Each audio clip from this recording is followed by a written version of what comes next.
Party വളർത്തുക മാത്രമാണ് സർക്കാരിന്റെ ലക്ഷ്യമെന്ന വിമർശനവുമായി കോൺഗ്രസ് നേതാവ് എ കെ ആന്റണി. പാർട്ടി പ്രവർത്തകരെ അല്ലാതെ കേരളത്തെ ഒന്നായി കാണാൻ സർക്കാരിന് കഴിയുന്നില്ല. തൊഴിലവസരം ഒരുക്കിയില്ലെങ്കിൽ യുവാക്കൾ തെരുവിലിറങ്ങുന്ന കാലം വിദൂരമല്ല എന്നും എ കെ ആന്റണി ഓർമ്മിപ്പിച്ചു.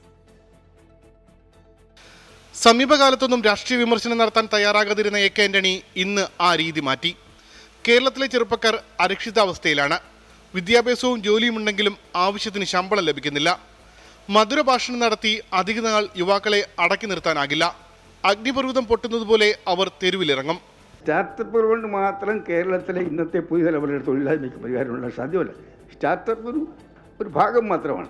ഇന്ന് അസ്വസ്ഥരായ, അരക്ഷിതരായ, രോഷാകുലരായിട്ടുള്ള ചെറുപ്പക്കാർക്ക് തൊഴിലുണ്ടാക്കാൻ എന്താ പരിപാടി കേരള ഗവൺമെൻറ്റുണ്ട്? എന്തെങ്കിലും പരിപാടിയുണ്ടോ?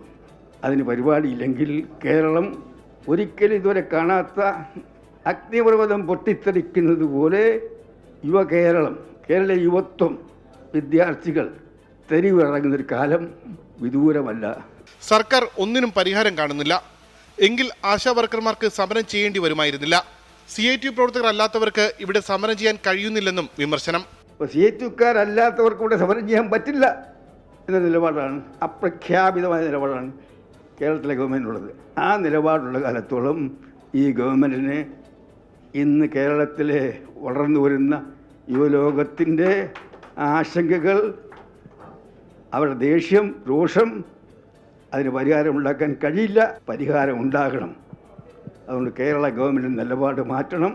തനിക്ക് ഇനി ഒന്നും ചെയ്യാനില്ല. രമേശ് ചെന്നിത്തലയ്ക്കൊക്കെ പലതും ചെയ്യാനുണ്ടെന്നും എ കെ ആന്റണി പറഞ്ഞു. ജി കാർത്തികേയൻ അനുസ്മരണ യോഗത്തിലായിരുന്നു എ കെ ആന്റണിയുടെ രാഷ്ട്രീയ വിമർശനങ്ങൾ. 24 തിരുവനന്തപുരം.